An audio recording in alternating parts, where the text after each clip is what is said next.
Okay, ready to go. We can start. Okay, let me share my screen. So today we are going to be covering the logistic regression. So what we did earlier was linear regression, which was an algorithm used for doing regression, meaning predicting something that is continuous in nature. Um, Now we would like to also look at a simpler algorithm in order to do classification where the output comes from certain predefined categories. Particularly, we'll be looking into binary classification, but then later on we can generalize that concept into multi-class classifications where you have more than just two classes. So most of the ideas remain the same. It's just that the implementation details that are different for them. First of all, if you recall, the hypothesis function of a linear regression algorithm looked something like this: wx plus b. So, what we were essentially doing was that we had a bunch of points, data points, and we were trying to fit a linear line into it. This was the equation, which is obvious that it's an equation of a straight line. This represents the slope of the line, this is the y intercept. These two are the parameters which we needed to figure out during the training in order to make this line as best as possible so that the error terms that are introduced are minimized. So as you can see, there are a lot of different possibilities that we could have drawn this line, but we need the one which best suits the data, meaning where the errors are minimized. Now what we want to do is to do something like this. So suppose, um, let's see, let's just take a hypothetical example where we have the size of a tumor on the x-axis and the outcome, whether the tumor is malignant, meaning cancerous, or benign, meaning non-cancerous. So if the size is lower, I'm not a medical person, but if the size is lower, there's a little chance of it being a cancerous tumor. If it grows too much, then it is something that is considered as malignant, or there's a chance that it's malignant. So that's why, um, towards the left side of this line, where we are closer to zero, the size closer to zero, we draw these data points like this, which means this is a non-cancerous tumor. So on the y-axis, we have the decision. Let's call it y hat. This is 1, meaning positive, meaning cancerous. This is 0, meaning benign or non-cancerous. So we only have these two possible outcomes, either 0 or 1. There could be nothing in between. Um, and then as the size grows here, then the tumor at the for those sizes is a malignant tumor. Now we want to predict or model this kind of data where the relationship seems like this. What can we do about it? How can we model this data? Where one thing that we can do is take our existing understanding of linear regression and implement it in its raw form, where we just simply take a straight line and try to fit it into the data like this. So what this, and then we can just simply pick a threshold, let's say zero point 0.5, where if um, if anything, if the line produces a value which is greater than a certain threshold, we declare it as malignant, and if it is lower than that, we declare it as benign, and we implement the same linear regression. Now, what could be the problem with such a thing? We can do this, right? It seems plausible. Um, well, if you look at it naively, it seems possible to do that, but there are problems that are introduced if you do it this way. What are the problems?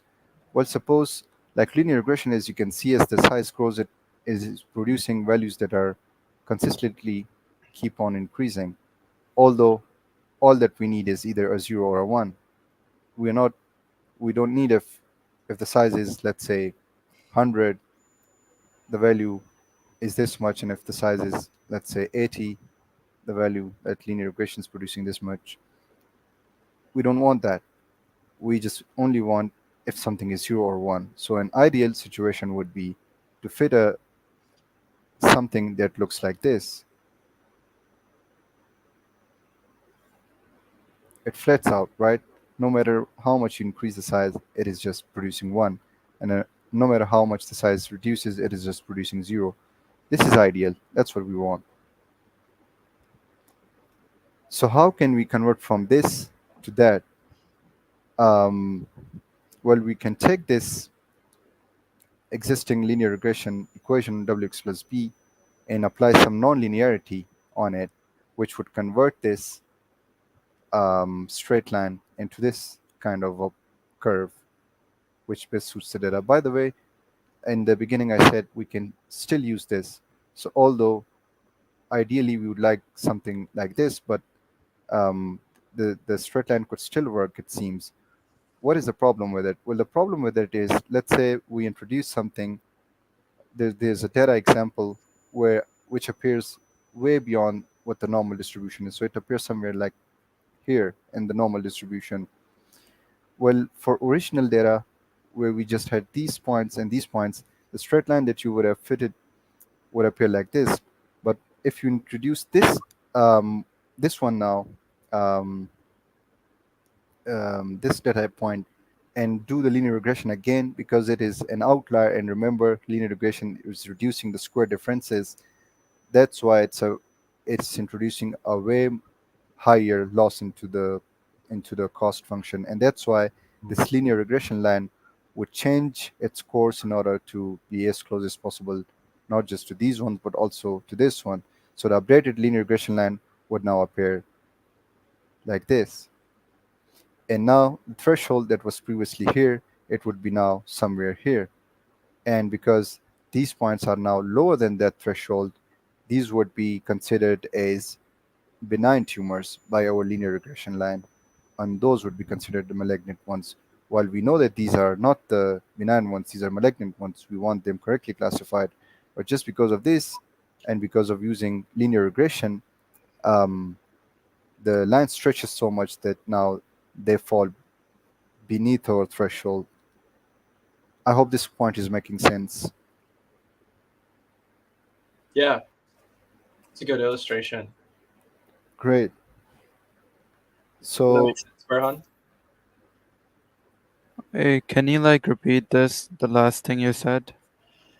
okay, let me try plotting it in a nice looking plot because I created a mess there. So I said that if the size is smaller, the tumors are benign. If the size is greater, the tumor appears that they are malignant. If you try to fit a straight line, a linear regression to it, you would get something like this.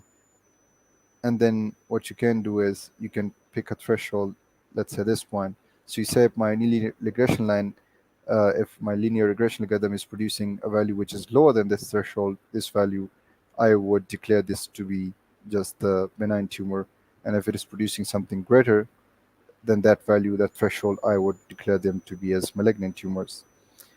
And I said that we can still use linear regression to create a classifier like this by just manually putting this threshold. But what could be the problem with it? Why do we not use linear regression and instead use logistic regression? I was trying to make the case for that. Now, in order to explain that, I introduced another point here where it logically makes sense that if a tumor which is of this size is malignant, if the size is this much, let's say this much, this tumor is still going to be malignant.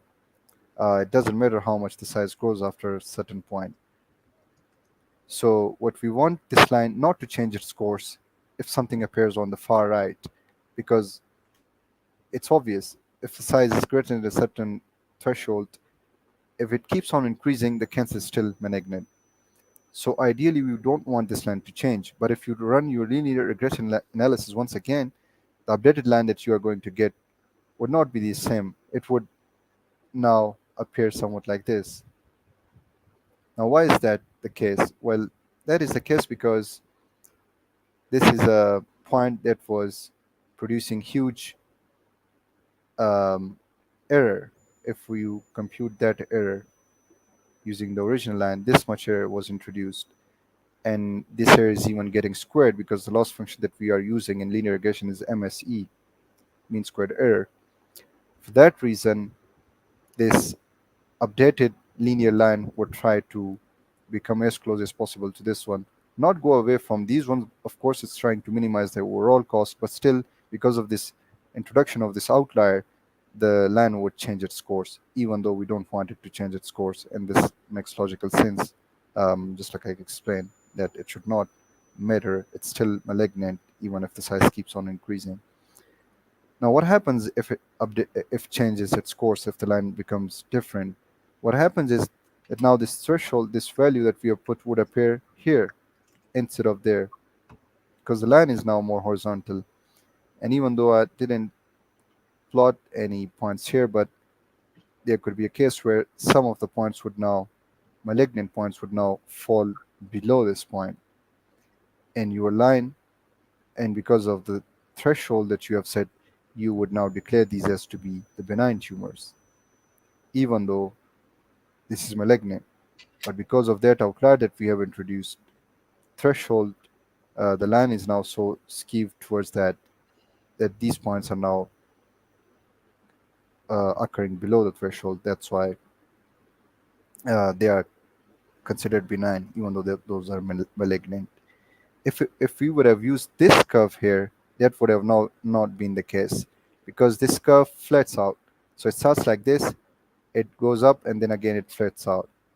So doesn't matter if you increase, if there's a tumor of size 100 or 1000, this just flats out, and the decision is still one. This is ideally producing the values that we are interested in, while linear regression keeps on increasing those values. Is it clear? Yeah, makes sense.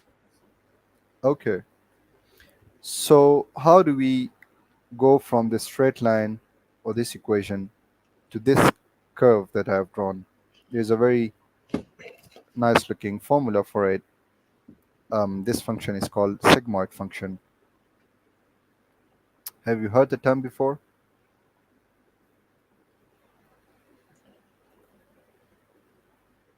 No. So Victor just asked, since logistic regression chooses either benign or malignant, does that mean it is for classification? Exactly. That's what we are covering. So we are doing classification. So a logistic regression would always be, pretty much always would be used for classification. I mean, I suppose you could have another application of it, but that's, Yeah, so maybe the confusion is because of this regression term that is in yeah, its name. Interestingly, I was reading an article 1 or 2 days ago where they were discussing this exact same topic, that if it's a classification, like if machine learning practitioners are using it for classification, why is there regression in its name? Previously, the answer that I would have given was that for some historical reasons, people use this name. That's why we are using it. But there was a guy from statistics, and he was making a different case. So what he was saying is, logistic regression, even though machine learning engineers are using it for classification, in right, statistics, this is still used for regression. right, So they say that it doesn't matter because logistic regression just takes your output from the linear regression and squashes it between 0 and 1, changes it from yeah, 0 to 1, which could be still used for regressions, he was saying. But what machine learning people do is that they put a threshold of zero point 0.5. They say if it is bigger than that, we would say it's 1. If it's smaller than that, we would say it's 0. And effectively, we have gotten a classification algorithm.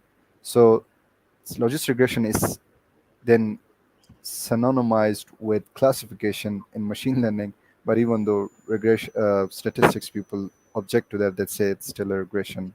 It doesn't matter. There are lots of such anomalies, but we shouldn't worry too much about them. uh, doesn't hurt us.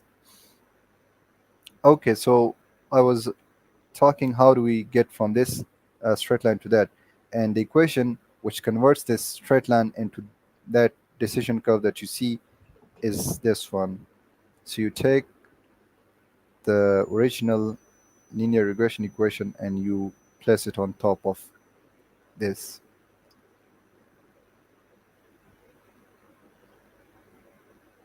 Now this is our hypothesis function for logistic regression. So whatever, so this x is, let's say, the size of the tumor. Um, we and these two are our parameters w and b. We need to figure out the values for these two using the same gradient descent um, equation equations that we have seen before.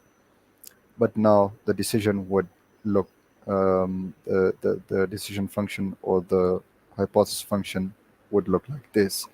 So if you try to take a computer and James, that would be a good exercise if you do that for the coding session. Maybe not now, but in the future session, where you just simply take a function that appears like this.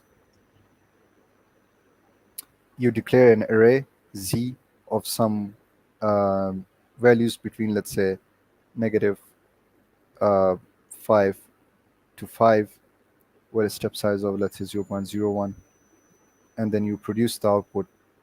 You plug in those z values and you get the values for y, and then you plot z and y, and you would see that this is exactly the same as this curve that I've drawn here. So for values that are lesser than 0, um, this line asymptotes at 0, and for values greater than 0, the line asymptotes at 1. And for value exactly 0, so what happens if we put 0 here? Yeah. What happens is it becomes 1 divided by 1 plus e to the negative 0, or e to the 0, which is 1. So 1 divided by 1 plus 1, which is 1 divided by 2, which is zero point 0.5. So for 0, it exactly gives you 0.5. For negative values, it asymptotes at 0, and for positive values, it asymptotes at 1. I always create these messes in my whiteboard, but you would see something like this. Uh, so this would be 0.5. This is, of course, 0. These are negative values. These are positive values. This is just to show you what a sigmoid function looks like. So what we do in logistic regression is that we take wx plus b and we plug it inside the sigmoid function, which does nothing but squashes the output between 0 and 1, which is what we are interested in. And then we can manually put a decision boundary, sorry, a threshold of, let's say, zero point 0.5. We say if the output is lesser than zero point 0.5, just make it 0. We would say it's a benign tumor. And if it is greater than zero point 0.5, we'd say it's malignant. So this threshold is introduced in order to make it a classifier. And this So thresholding, what if uh-huh. it's 0.5, like exactly 0.5? Well, that's up to you if you would like to. So it also depends on the use case. So suppose you are working with something that is very critical. What you would ideally do in that case is that even if there's a slightly lower probability, I still don't want to risk it, so I declare it as 1. So you can, Right. in that case, put a threshold of, like, make zero point 0.5 as 1. Even you Hmm. can reduce that. You can make it, even if it's 0.3, I should declare it as 1 because it's very critical for me to make it 1. But if there is something that is not that much critical, you say, well, I won't put it as 1 unless the probability is, let's say, 70%. So it's, unless it's zero point 0.7, I'm not going to call it 1. So this thresholding is manual. You can play with it. And I will also introduce some other interesting plots where it would help you. How should you choose these decision boundaries? So the plot is called receiver operating characteristics ROC curves, where the thresholding is very important. You cannot, so like, it kind of gives you a hint of how you should, what threshold is best separating the classes. But we'll see that in some future videos. naively or most commonly, you would just put the threshold to be zero point 0.5 for many of the problems. Okay, so the story that we have been covering so far is that now our decision function or our hypothesis function is this, and we need to come up with the values for w and b in order to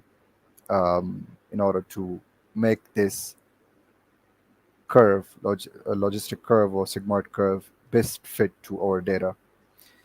Um, so how did we do it previously? Well, we introduced the loss function, and we said that the loss function was mean squared error in that case, and we said that we should compute the difference between what the model is producing, what the true output is, and we should minimize that.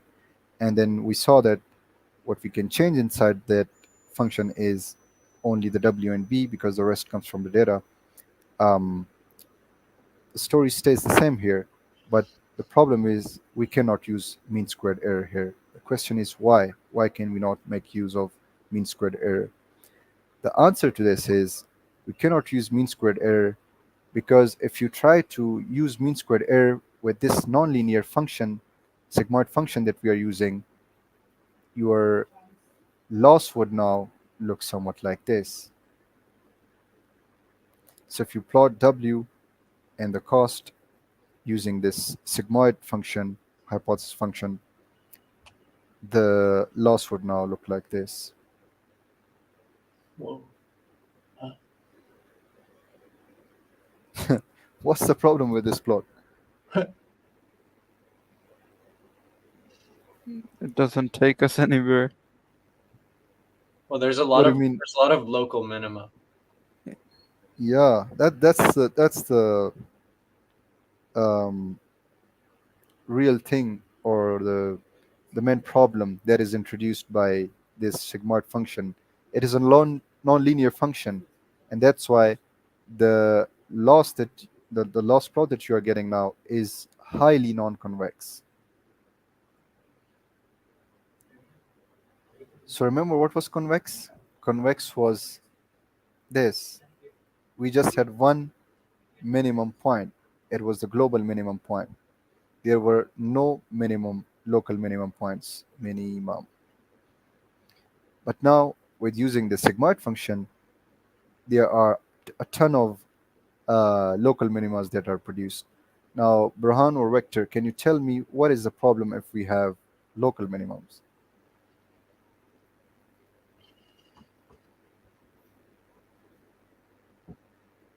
Not sh- I'm not sure. Victor is here. But He just has his camera turned off. Hi. Vector says something. All right. I think the problem in my encounter is when you're using the gradient descent, so I don't get stuck in one of the local minimum. So finding the most, like the lowest point, I just get stuck. He says you get stuck. Exactly. Yeah. So what happens is suppose the so remember W and B are randomly initialized. So suppose the random initialization of W was this one. So let's see what gradient descent does. Remember that the gradient descent was doing this thing. W minus alpha times the derivative of the cost with respect to W. This alpha is our learning rate. Let's just forget about that for a second. So if you take the derivative, you get the slope of the tangent line. You remove that from it. It pushes the W towards the left side. You appear here. You again compute the derivative. It pushes you further towards the left. You might come here.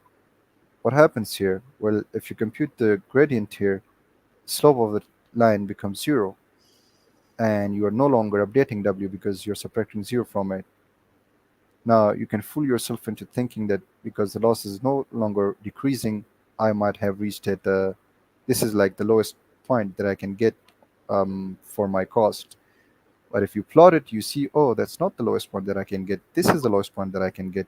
By the way, this is wrong. It should never cross 0. It would be somewhat like this. But this is the minimum point that I can get. But now I'm stuck because of these local minimas that are introduced because of the nonlinearity that we have introduced earlier because of the sigmoid function. So in order to make this plot look convex again, we have to change this loss function that we are using. This is what MSC is introducing. So we need to come up with something that would make this convex again. And that something that we need is called cross entropy. So I don't remember the equation for cross entropy. Let me make an attempt. J equals 1 over n summation I starts from 1 goes up to n y I. I'm sorry. Let me see. Is it binary cross entropy? It's binary cross entropy. Yep. Yeah, I found it too. Well, should do it. Oh, James, it would be better if you You want me tell to me. read it? Should I read it to you? Yeah. Okay, so it's binary cross entropy. Yeah, yeah. And so they have a minus sign at the beginning. I'm not sure if that's important, but Yep. then and then after the y to the I, it's times log Mm-hmm. p p of y. P of y. So I think they're talking about this. Yep. Oh, okay. So Plus. y hat is p of y, meaning. Oh, Yeah. okay. I'll talk about that. And then I Okay. think we have 1 minus yi Uh-huh. And then into 1 minus this yeah, thing. exactly. That's it. Perfect. Okay, let's see what this is doing. So because we have two classes, that's why we have these two portions to this equation. Let's first look at this. So remember the original I, or the y that comes from the data itself, that is y, it could either be 0 or 1. What happens if it is 0, let's say? So if y is 0, we know that, like, let's just put y to be 0. Remember, the y with the head comes from the model. It's a prediction of the model. And the y without a head is what comes from the data. So let's say, if the example, in the true example, the y was 0. If you put a 0 here, this term just vanishes. What are we left with? We are left with this thing. So 1 minus 0, which is just 1. And then we are left with 1 minus yi. So effectively, this loss becomes 1 over n. Summation I starts from 1 goes up to n. 1 minus yi. Sorry, this should be the log of that. Can you scroll just a tiny bit down?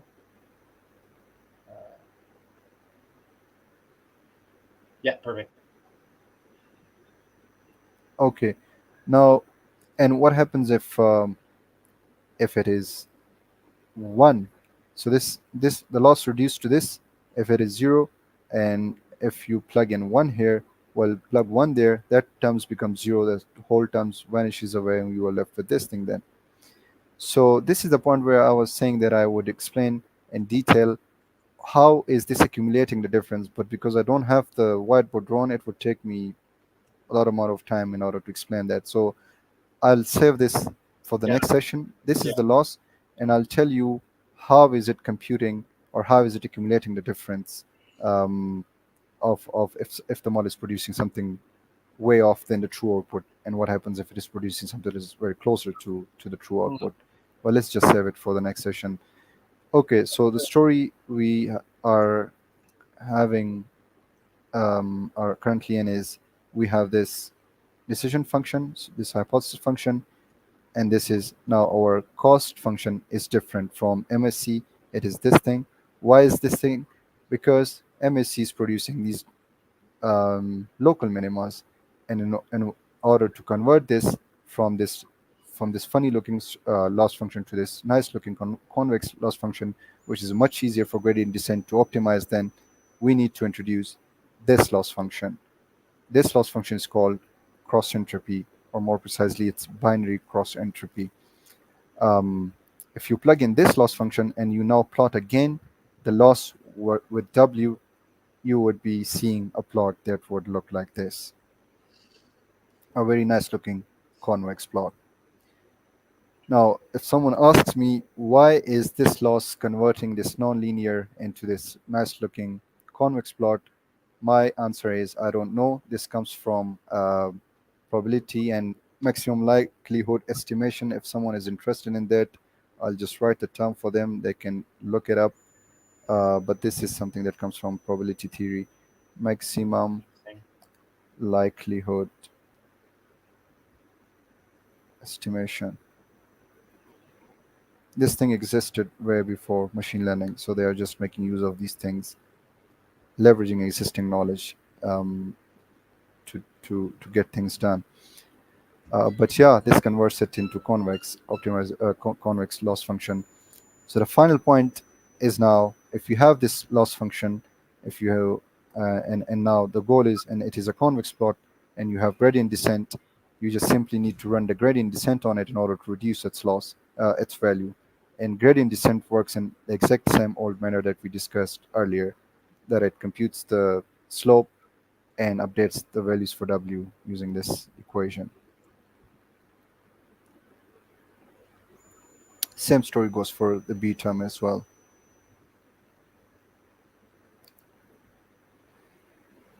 All right. I would love to answer your questions, and with that, I'll then leave. James would take it from here then. Burhan, what are you thinking? Yeah, I was thinking like what it does is like to save us from deceiving from those additional curves, it kind of like makes one convex curve so it's easier for us, right? It's easier for the gradient descent to then minimize it because if you have these local minimas, gradient descent would stuck. Mm-hmm.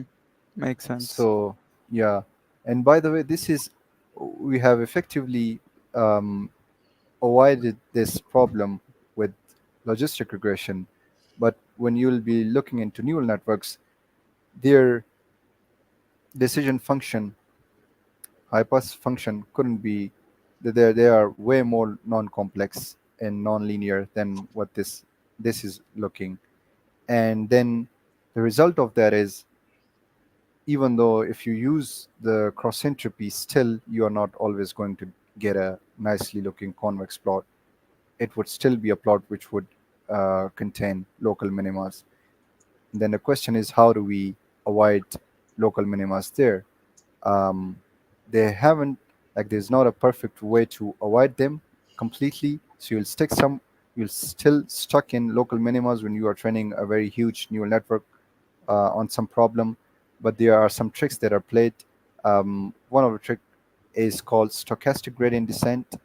I would just introduce the term. I won't talk about it right now because it would take much time. But this is just one way of then avoiding those local minimas for neural networks. There could be other tricks which could be played in order to avoid local minimas. Hmm. But the key points that you need to take is the overall story stays the same, and it would be the same across many of the future sessions that we'll be doing. We'll have some decision function, we'll have a cost function. That decision function will be parameterized by these parameters w and b. There would be millions of them in neural networks. The goal would be to reduce the value of the cost function. Our friend for it is gradient descent. Gradient descent requires gradients. In order to compute the gradients, here it is easier. We can just simply compute them directly because by looking into this equation. But when there becomes millions, and when the architecture is a neural network instead of this simple looking equation here, you cannot straight away do that. You make use of chain rule of derivatives in order to do that. And the algorithm that efficiently performs that is called backpropagation. So backpropagation computes the gradients, and then gradient descent just updates those gradients. So this story would be told over and over and over again across 90% of the machine learning. So the neural networks, they also use a nonlinear function, which is the activation function, but that one, that one is not trained, is it? That one is just like that one. That one does not have trained parameters, right? That function. Yeah, so the nonlinearity that you introduced, for instance, most commonly used nonlinearity in neural networks is ReLU. Right. It is not trainable. ReLU, what ReLU does is it takes, if it is something that is lesser than zero, Yeah. it makes it zero. If it is something greater than zero, it's just whatever input is, let's say x was the input, it just produces that same input. So if you plot a ReLU, it would appear like this. It is zero, and then it is a ramp, a linear ramp. So nonlinearity in itself doesn't have any parameters. Parameters come from from these things, wx plus b things.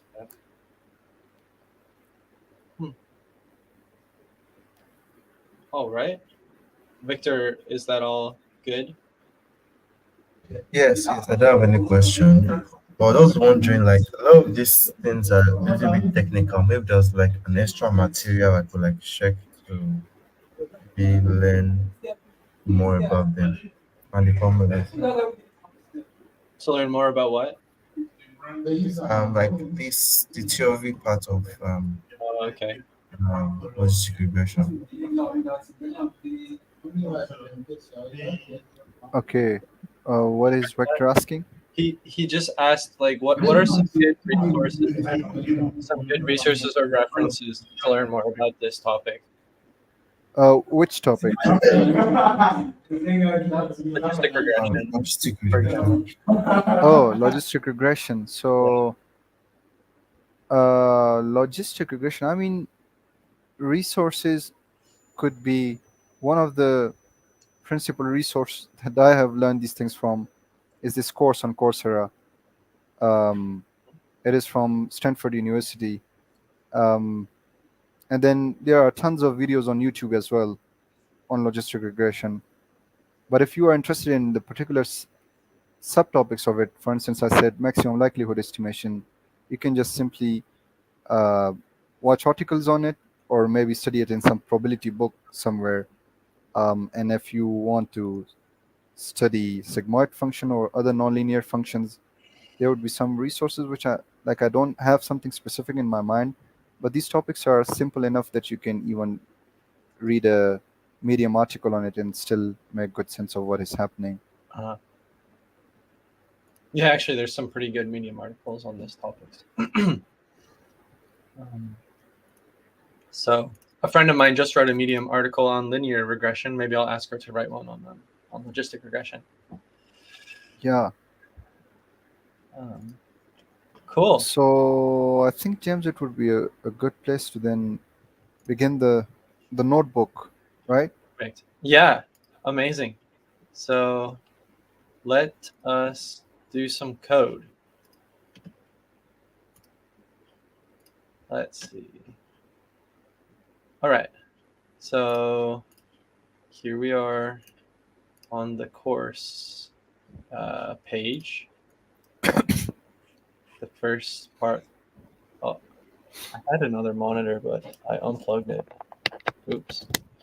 So the first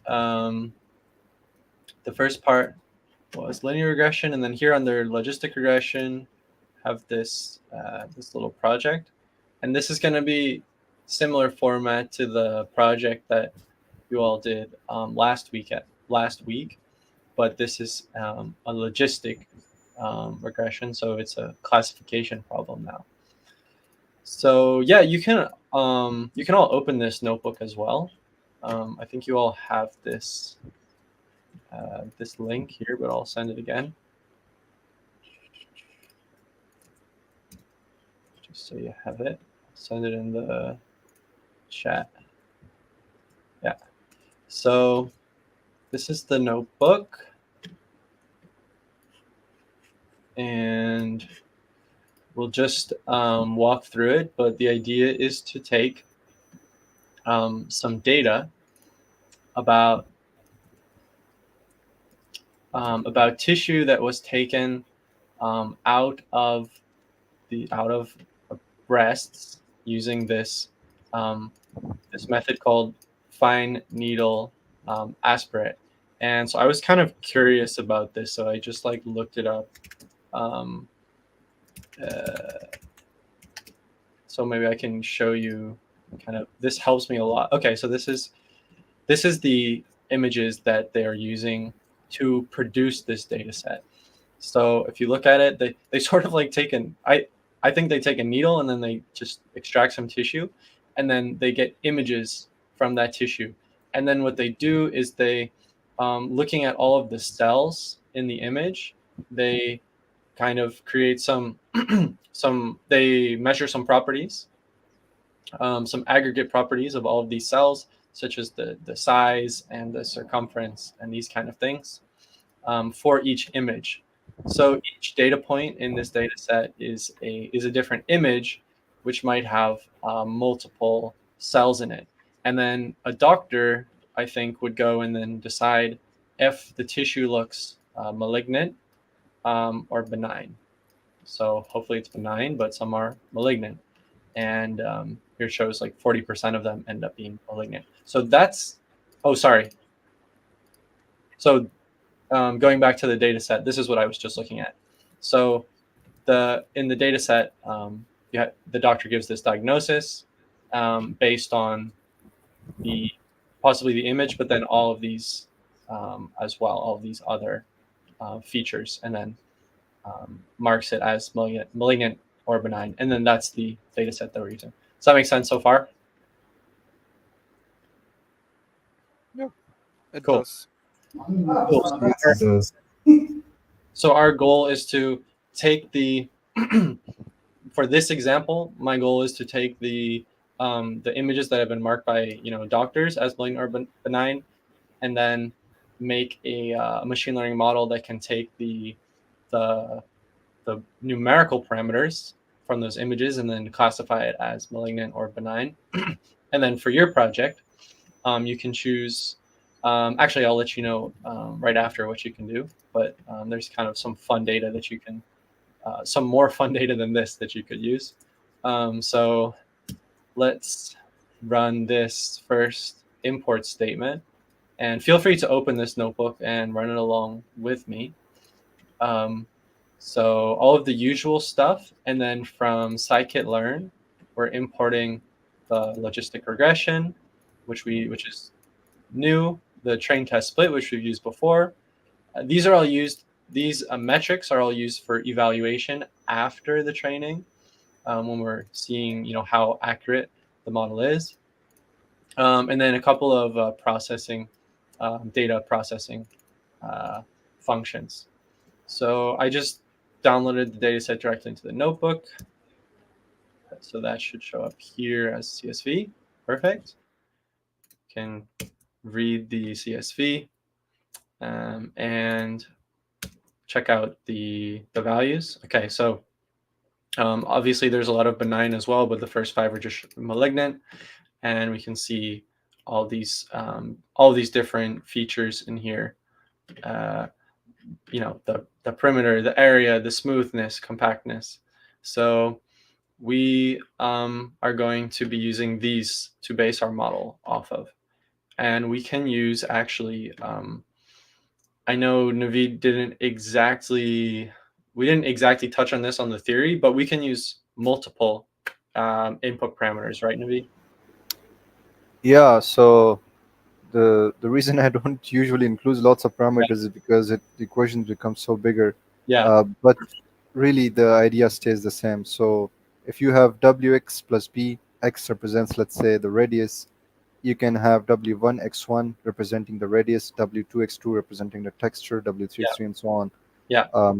All of them are then updated in similar fashion. So if you want to update the value for w1, the gradient descent equation becomes w1 is equal to w1 minus alpha times the derivative of the cost with respect to w1. If you want to update w2, everything stays the same. It's just that you now take the derivative with respect to w2 and so on. So the overall idea stays the same. Yep. And this chunk of code right here, the only thing that this does really is it changes these m and b into 0 and 1. That's all that it does. That's what the label encoder is for. And so I think this would mean that B would be 0 and that benign would be 0 and malignant would be 1. Yep. So yeah, I wouldn't have known to do this. I would have just like done a search and replace, but this is cool because it detects, you don't need to hard code the B and the M, and will detect what are the different classes. Yeah, and even if the scikit-learn contains this built-in, lots of built-in stuff, so even if you don't do this label encoding, Yeah. you pass in it as a character column, the Y, it would still convert them internally into these zeros and ones. Oh, But really? it's a good practice to do it, yeah, because if you don't do it, you won't understand that we need to do it. Yeah. Algorithms don't understand English characters. You have to convert them into numbers.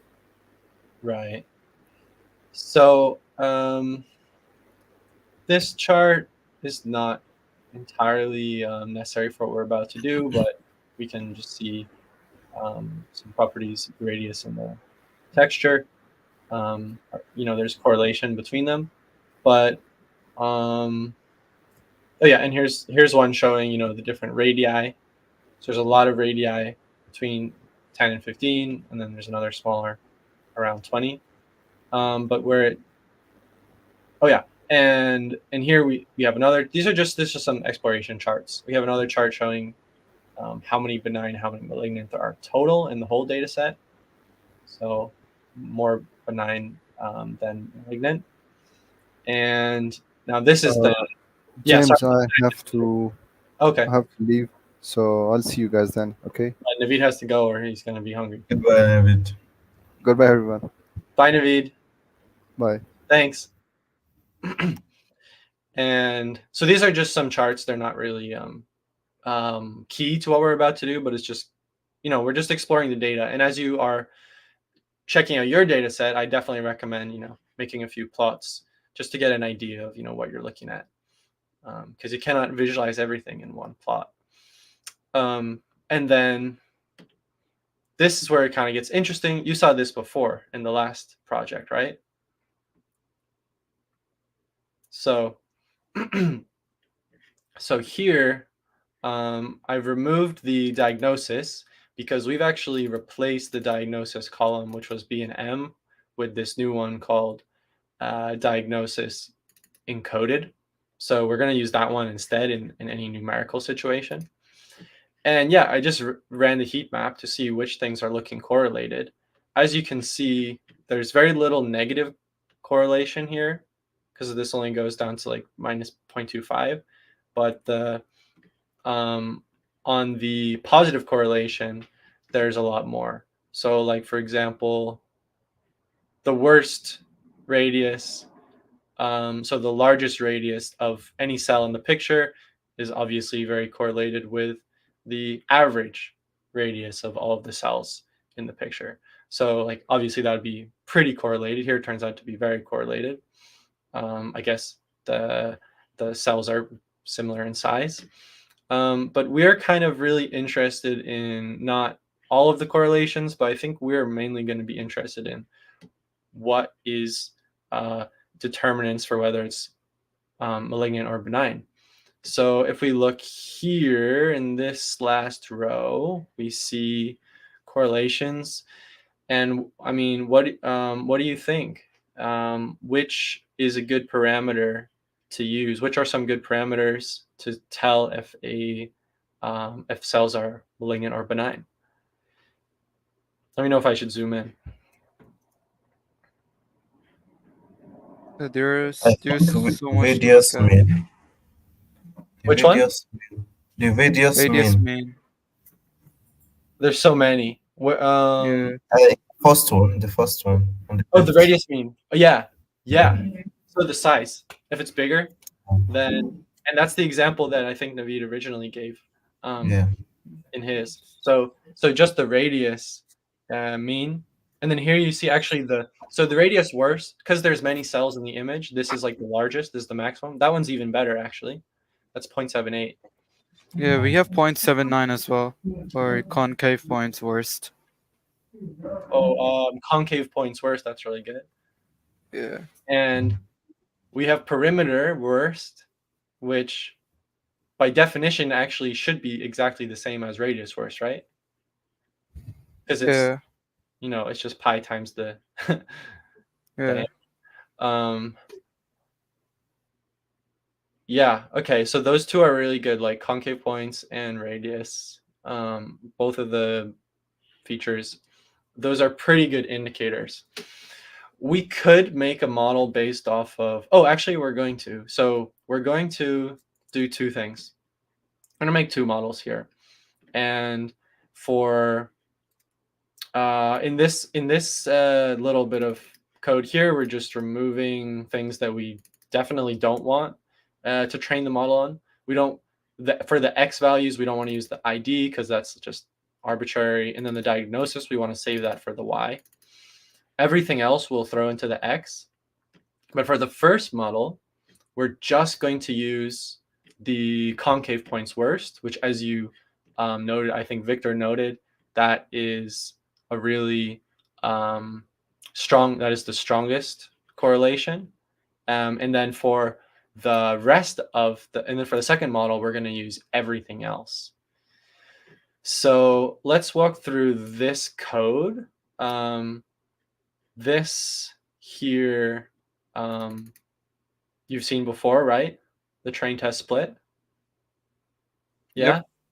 And then this is creating a new logistic regression. Model.fit, exact same function that we use for the linear regression. We're taking the X train and the Y train, and this is literally just a conversion. If you run without that, you get, have I run the cells above this yet? I don't think let me run all before, make sure those are all working.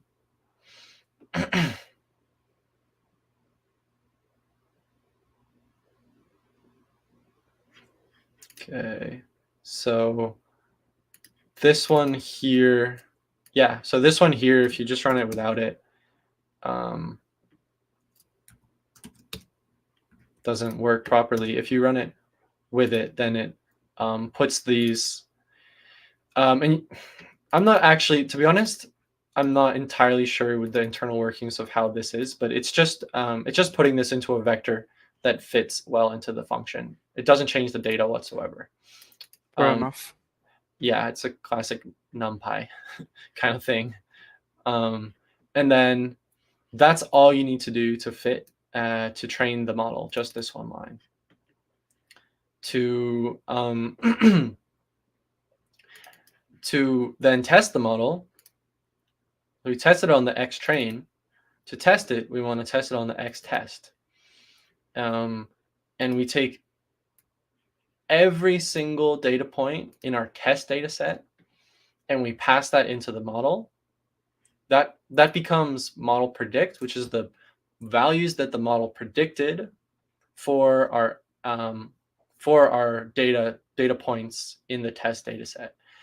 And we pass those into this function, which is going to then, because in the linear regression, we were coming up with sort of a mean squared error, right?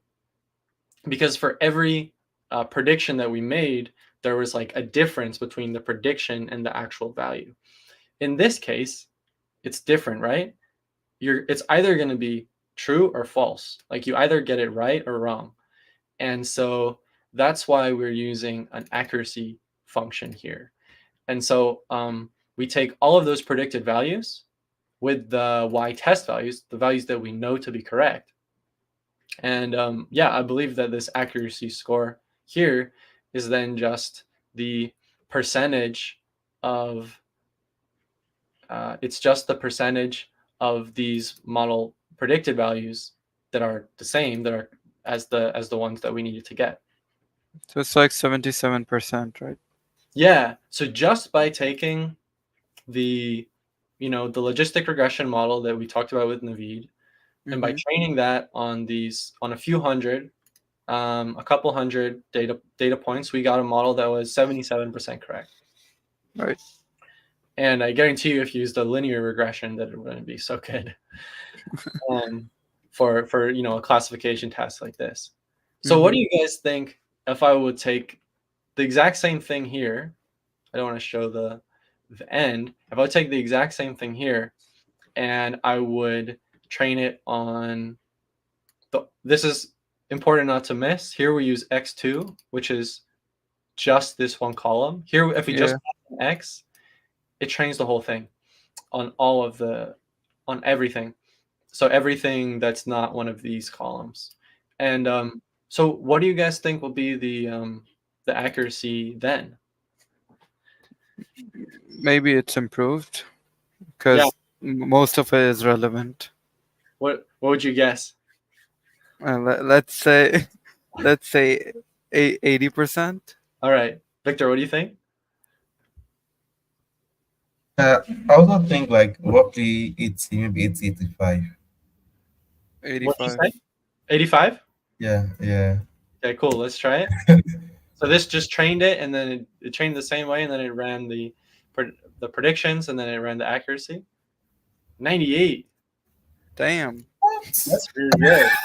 Yeah. But there's a lot of data there. Another thing that you would notice is that because, like as Naveed mentioned, this starts with random data and then it starts with a random sort of regression, and then it trains that, it optimizes it. That randomness actually means that we're not going to get the same amount every time. It's actually a lot. It's actually crazy.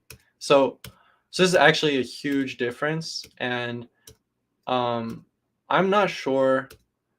We even got 92. Yeah. So I'm actually not sure if that's good that we're getting so much different, but that could just be maybe because of the small data set that we had. Let me run this. So here we are definitely always getting, oh, that one was 100% accurate. So here we are definitely always getting a really high number, Right. no matter what. And then here, it goes from 75% to 90%. Yeah. So that just shows that like it doesn't always converge to the same because there's randomness in the process. Make sense so far? Yeah. Cool. And Yes, it does. the final thing is just to talk a little bit more about the evaluation of the model. If let's say, because we talked about the fact that this is a classification model and you only have two categories, so every prediction is either going to be true or false.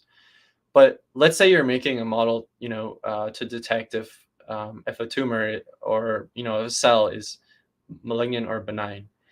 Is it is it going to be equally important or equally bad to have a false positive and to have a false negative? Is it if I miss the disease, is that as bad as, or better than detecting the disease when it's not there? You know what I mean? Yeah. So talking about false positives and false negatives, right? Mm-hmm. And what would you rather have? Would you rather have a model that detects cancer frequently when it's not there, or that misses cancer frequently when it is there? Bro, false positive would be better than False positive. yeah. Well, I feel false negatives would be. I think I'll prefer to have like less false negatives than I have false positive.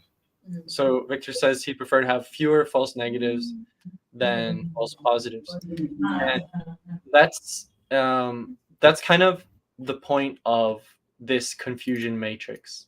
And a confusion matrix is kind of just confusing if you just look at it, just on the first time. But that's the point. Is if you take just an accuracy score doesn't distinguish between false positives and false negatives. Accuracy is defined as what percentage of the time is the classifier correct. So that's the true positives. This is true positives. Here, sorry. This is the definition. So it's the true positives and the true negatives divided by true positives, true negatives, false positives, and false negatives. It doesn't distinguish between false positives and false negatives. In your confusion matrix, you see everything here: the true negatives, the false positives, the false negatives, and the true positives. And they also throw in a few more definitions here in this classification report, which shows like when a positive value is detected, what percentage of the time was that correct? That's the true positives divided by the true positives plus the false positives. When the actual value is positive, how often is the when there actually is the disease, how often is that detected? And then this one was when the disease is detected, how often was it real? So there's all different ways that you can sort of measure, and of course this is going to be like highly specific to the use case and to the domain that you're working in. They even take some of these and then weight them and create weighted averages out of them. So of course that's like really specific and requires knowledge of the problem that you're working with. But it's really commonly used. It's important to realize that there's many variations on accuracy.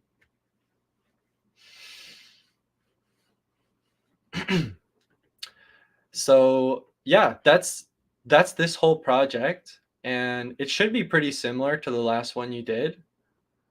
And basically, I will share this with you. You already have access to it. But what would be cool is I thought if you two could take this data set, which is called Machine Learning from Disaster. And we have here a list, an actual list of everyone who was on board the Titanic. And we have their sex, their age, ticket number, how much they paid. So some people paid more for better cabins, and where they got on. And you guys have to make a model to decide whether someone lives or dies. That's the goal of this project. And I think it will be cool actually if you both do it, and then we can sort of compare results. Yeah, sounds good to me. Let's see who dies and who lives. So it will be really interesting, right? Yeah. And so yeah, that's it. Like if you really wanted to use a different data set, you could, but I think this is going to be super fun. Let's just figure out who, like, let's use this Titanic data and see who gets to survive. Yeah, sounds good. Cool. Any questions on that? Victor says we will be playing God. Yep. That's the goal of this exercise. No, the code was like pretty well organized, so it made sense right away. So no questions. Awesome. Yeah, I don't think it will be too difficult for you both. Hopefully, an hour, maximum 2 hours. If you come into any difficulty, write me in the group chat. We'll solve it together. And then I guess on Monday we will